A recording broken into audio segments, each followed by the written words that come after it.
ఇంకెవరా next. నమస్కారం అండి. పాటలు రాయడం అన్నా పాడడం అన్నా నాకు చింతకాయ తొక్కుతను పెట్టిన విద్య. అట్లనా అమ్మా? ఏం పాట రాసావమ్మా? ఇక ఇంటి అన్నా సారు.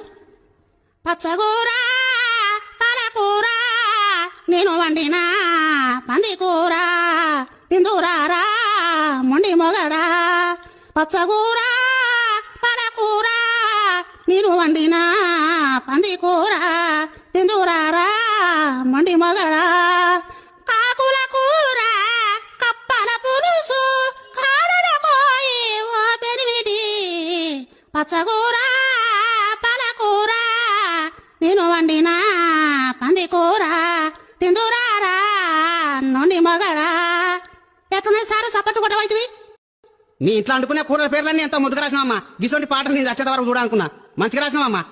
ఇక పాటకు 25,000 ఇస్తా అంటివి కదా, ఇంకా పైసలు ఇస్తే నేను పోతాను. ఆ పోరగాన్ని ఎడతారు కావచ్చు. ఇంట్లో ఏం కూర లేకుండే.